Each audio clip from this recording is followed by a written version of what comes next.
Friends, ఈరోజు ఒక ముఖ్యమైనటువంటి టాపిక్ తెలుసుకుందాం. ఎల్ఓసి. ఎల్ఓసి అంటే ఏమిటి? ఎల్ఓసి అంటే లుకౌట్ సర్క్యులర్, లుకౌట్ నోటీస్. ఇది ఎందుకు జారీ చేస్తారు, ఎవరు జారీ చేస్తారు, ఎటువంటి రిస్ట్రిక్షన్స్ ఉన్నాయి, ఇది అందరికీ సమానమేనా అనే అంశాలు తెలుసుకుందాం. వీడియో స్కిప్ చేయకుండా చూడండి, ఇంపార్టెంట్ కంటెంట్. లుకౌట్ నోటీస్ అంటే ఇమిగ్రేషన్ అథారిటీ వాళ్ళు ఇష్యూ చేసే ఒక సర్క్యులర్. దీని మెయిన్ పర్పస్ ఏంటంటే, ఒక వ్యక్తి ఎవరైనా దేశం బయటకు వెళ్ళకుండా అడ్డుకోవటం, అంటే ఆ వ్యక్తి మీద క్రిమినల్ కేసు ఉన్నా లేదా ఇన్వెస్టిగేషన్ పెండింగ్లో ఉన్నా కూడా లా అండ్ ఆర్డర్కి థ్రెట్ ఉంటే ఇమిగ్రేషన్ చెక్ పోస్ట్స్ ఆ వ్యక్తిని స్టాప్ చేస్తారు, ఆ వ్యక్తులను కూడా చేస్తారు. ఎల్ఓసి ఎందుకు జారీ చేస్తారు అంటే రీజన్స్ ఏంటి అంటే, క్రిమినల్ కేసు పెండింగ్ ఉన్నప్పుడు, సీరియస్ ఎకనామికల్ అఫెన్సెస్ అంటే ఫైనాన్షియల్ ఫ్రాడ్స్ చేసినప్పుడు, ట్యాక్స్ చీటింగు, కరప్షన్ వంటి పెద్ద పెద్ద అఫెన్సెస్లో ఇన్వాల్వ్ అయినప్పుడు, లేదా టెర్రరిజం కూడా జరిగినప్పుడు, నేషనల్ సెక్యూరిటీకి ప్రాబ్లంగా ఉన్నప్పుడు కూడా ఇలాంటిది జారీ చేస్తారు.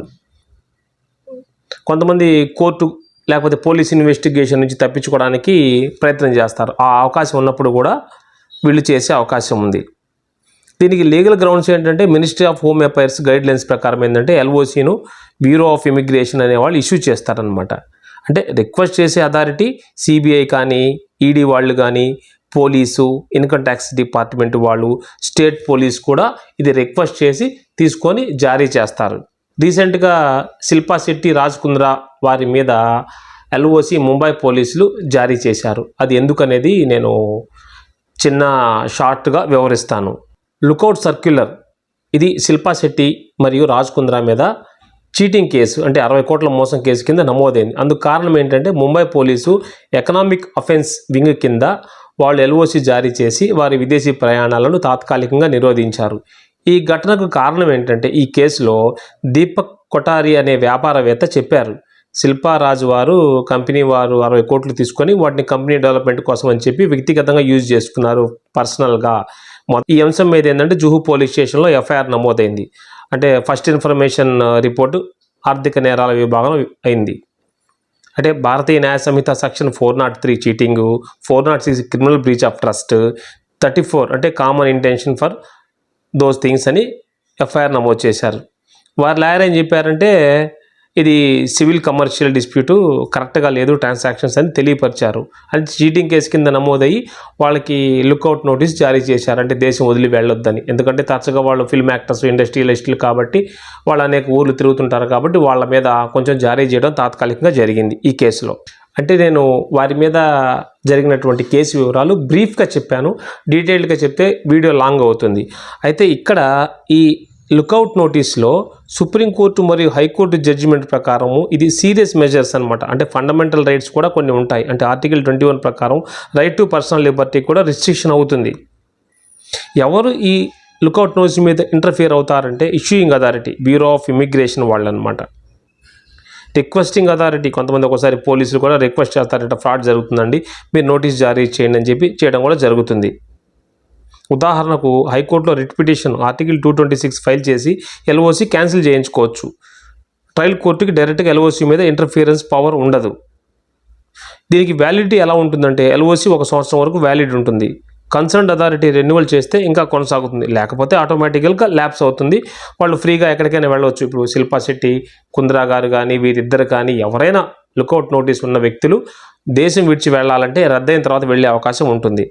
ప్రాక్టికల్ ఎగ్జాంపుల్ తీసుకుంటే, ఒక వ్యక్తి మీద చెక్ బౌన్స్ కేసు ఉంది, పోలీస్ వారెంట్ పెండింగ్ ఉంది, అతను ఫారెన్కి ఎస్పీ కాకుండా ఇమిగ్రేషన్ అథారిటీ స్టాప్ చేస్తారు. ఇంకొక ఎగ్జాంపుల్ తీసుకుంటే, ఒక వ్యక్తి మీద బిగ్ ఎకనామికల్ ఫ్రాడ్ ఉంది, అంటే బాగా చీట్ చేసి డబ్బులు సంపాదించాడు, కలెక్ట్ చేశాడని, దుబాయ్కి వెళ్ళే ప్లాన్లో ఉన్నాడు అనుకోండి, ఎల్ఓసి వల్ల ఎయిర్పోర్ట్లోనే అతన్ని క్యాచ్ చేస్తారు. రెమెడీస్ ఫర్ ఎఫెక్టెడ్ పర్సన్, ఇప్పుడు రెమెడీస్ ఏముంటాయి, ఎల్ఓసి జారీ అయిందని తెలుసుకున్న తర్వాత హైకోర్టులో రిట్ పిటిషన్ వేసి పర్సనల్ లిబర్టీ వయలేషన్ గ్రౌండ్స్ మీద క్యాన్సిల్ చేయించుకోవచ్చు. అయితే ట్రయల్ కోర్టు, పోలీసుల వద్ద సరెండర్ అయ్యి కేసులో కోఆపరేషన్ చూపించాలి. కోర్టు నుంచి పర్మిషన్ ఫర్ ట్రావెల్ అబ్రాడ్ కూడా పొందవచ్చు. అయితే నిజాయితీగా, జెన్యూన్గా అన్ని పరిశీలిస్తారు వారు. మరి లుకౌట్ సర్క్యులర్ అంటే బేసికల్గా ఒక ప్రివెన్షన్ యాక్షన్, ఇన్వెస్టిగేషన్ నడుస్తున్నప్పుడు లేదా పర్సన్ ఎస్కేప్ అవ్వకుండా లా ప్రొటెక్ట్ చేయడానికి ఇది వాడతారు. కానీ అదే సమయంలో కోర్టు క్లియర్గా చెప్పాయి, ఇది ఆర్బిటరీగా వాడకూడదు, ఎఫెక్టెడ్ పర్సన్కి హైకోర్టు అప్రోచ్ చేసే రైట్ ఉంది. అందుకే మీరు కానీ వేరే వాళ్ళు ఎవరైనా మీకు తెలిసిన వాళ్ళకి ఇలాంటి సమస్యలు వచ్చినప్పుడు లా ప్రొసీజర్ ఫాలో అవ్వాలి, ప్యానిక్ అవ్వకూడదు. సో ఫైనల్గా చెప్పేది ఏంటంటే ఫ్రెండ్స్, ఈ వీడియో ద్వారా ఎల్ఓసి గురించి కంప్లీట్ క్లారిటీ వచ్చిందని ఆశిస్తున్నాను. మరిన్ని లీగల్ అవేర్నెస్ వీడియోస్ కోసం మా ఛానల్ని సబ్స్క్రైబ్ చేయండి. న్యాయం కూడా సేవ్ చేస్తుంది. లుకౌట్ నోటీస్ ఉన్నప్పుడు అలా పారిపోయే అవకాశం ఉండదు. ఎందుకంటే ఎస్కేప్ అవడానికి ఏదైనా ఫ్రాడ్ చేసి చీట్ చేసి కేసు నడుస్తున్నప్పుడు అప్పుడు ఇమిగ్రేషన్ అధికారులు ఏంటంటే అక్కడ స్టాప్ చేసి వెరిఫై చేస్తారు. కాబట్టి లుకౌట్ నోటీస్ అంటే ఏంటి, అది ఎటువంటి పరిస్థితిలో జారీ చేయబడుతున్న అంశాలు as per my knowledge I have given simple information. Next వీడియోలో మరో అంశాన్ని తెలుసుకుందాం. ఇక ఈ శిల్పా శెట్టి కుంద్రా గారి కేసు గురించి బ్రీఫ్గా జస్ట్ కీలైన్స్ ఇచ్చాను. డీప్గా కావాలి అంటే తర్వాత మనం చర్చించవచ్చు. ఇప్పుడు ప్రస్తుతానికి జస్ట్ జారీ అయింది కాబట్టి ముంబై పోలీసుల ద్వారా. See in the next video. Thank you for watching.